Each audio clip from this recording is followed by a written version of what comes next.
Good afternoon, everybody on YouTube. This is Rick Thomas from Obsolete Video Services.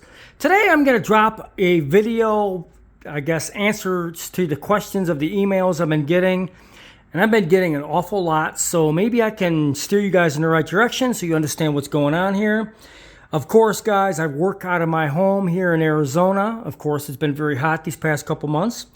I do have a garage repair studio here, which I work out of my garage with several staging areas, 2 tables with a couple pieces of high priority decks I'm working on now.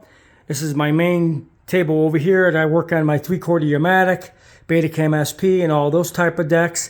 But then again, a lot of people don't know what I'm capable of doing here. When it comes to repairing vintage video equipment, I've said this many times, you have to have a lot of parts. So the past couple of days I've been going through my stuff so I can have access to things. As you see, I got a lot of video head scanners and video heads of various different machines that I have on this rack if I need to pull one in a pinch because somebody destroyed the video head or they have a bad scanner. I do have a lot of those on hand from various different decks. You know, I do part out a lot of junk, but I keep the best parts, and after a while they accumulate, and before you know it, you get buried in all this crap. But anyways, we do service a lot of vintage video equipment. As you can see, we also have a lot of video boards or electronic boards for these decks that I pull parts from, or sometimes I get lucky and I need to replace a board, and I'll happen to have one from an older unit that does the job. So, as far as repairs goes, I get a lot of people that ask me, do you have videotape test tapes? So if I send you a piece of video equipment, will you have a tape to be able to play on it? I do have a lot of test tapes here, people. Betacam SP, V-Cord 1s, 3/4 Yamatics, reel-to-reel EIAJs, Betamax. I have a lot of different test tapes, including Cartrovision. So you don't really need to send a test tape if you want something repaired. If it's something pretty much common, I pretty much have a test tape to run on it. I do have some of the HD tapes as well. So as far as answering test tapes, I do have plenty of them. If you have a video deck that's pretty obscure, you're more than welcome to ask me if I have a tape for it. If not, you could just assume I don't and stick a tape inside the box before you ship it for repair. I do, like I said, I have a lot of parts laying around for a lot of these decks that I fix. It's sometimes it becomes overwhelming, so I've been cleaning out my cabinets and all my various parts over the years, past 2 or 3 years. I've stacked so much crap, multiple parts and stuff that I know that I won't be using, but I kept it anyways. So I'm trying to make some more room in here. We are looking for more and more repairs. If you have 3/4 Yamatics, EIAJ, reel-to-reels, Betacam SPs, and that type of stuff. We do repair a lot of the broadcast decks. So you guys, like I said, I do repair a lot of stuff. We do have a lot of current projects still sitting on my table. Sometimes getting parts for this stuff is very hard to get.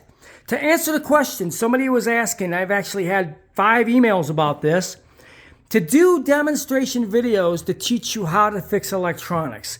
Yes, I could do that. I could teach you how to solder and unsolder a circuit from a board, put new replacements in. I could do all those tutorial type of videos, but I just definitely don't do those because, first of all, I don't want to bore people to death with that stuff.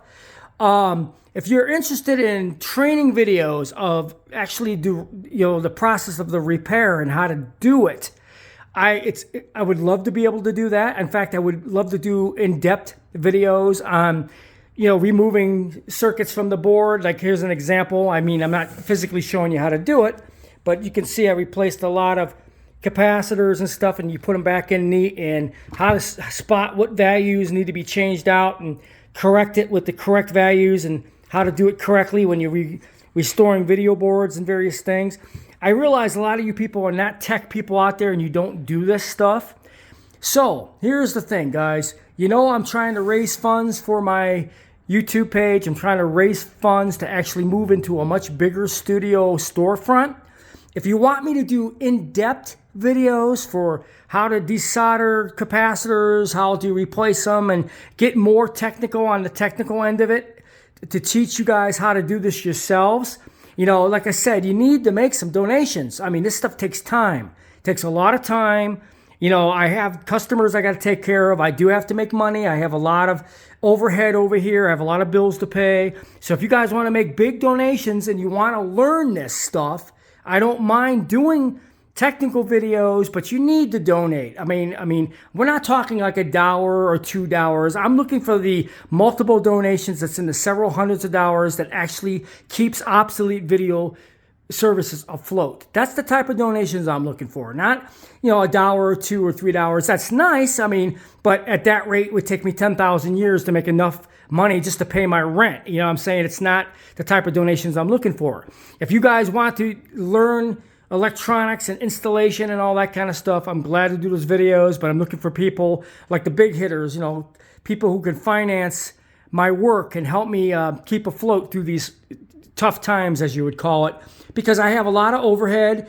I got rent, I got a lot of bills, and I got a lot of equipment that I got to house here in my home because it's very hot here in Arizona. So make some serious contributions, make some suggestions of stuff you'd like to see, and if you do, I will be glad to make a video on it and show you in detail how it's done, and if that helps you out, that's fine. But you were looking for donations that's going to help keep Obsolete Video Services afloat during these troubling times, as you call it, because, you know, this economy is getting bad and so is inflation.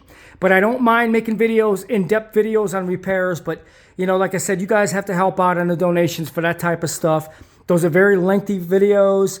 I would, you know, like I said, I usually don't get into lengthy videos doing repairs because it's very time consuming. But if you people are paying for it, I'd be glad to actually do it. But also, guys, you know, like I said, I have a lot of vintage video decks still sitting on my shelves in here, several of them. That's another 1-inch machine, very rare machine. I would like to get in my studio on a rack so I have that accessible in my living room as well.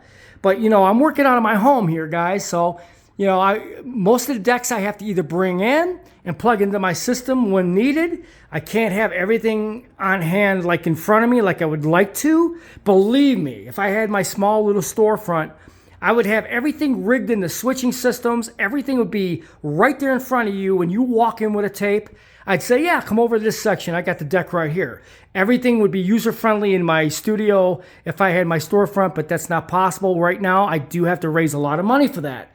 But as far as now, I'm pretty much at the mercy of working out of my home here in Arizona. I have a lot set up in my living room. I do have access to an awful lot out here in my garage, as well as my studio and other storage areas here locally, like my quad 2-inch transfers and stuff like that. This is a lot of jumping around. It's not exactly the way I would like to run my business, but unfortunately, like I said, I haven't been doing this too long, and I'm collecting equipment slowly. But my main goal is a big space, not huge, but big enough to have it. Have everything pumped into a switcher so I can route everything to video sources for you, the customer, you, the collector. So I hope that answered some of your questions. And like I said, if you have any more, feel free to leave me an email and I'll help you out. This is Rick Thomas from Obsolete Video Services.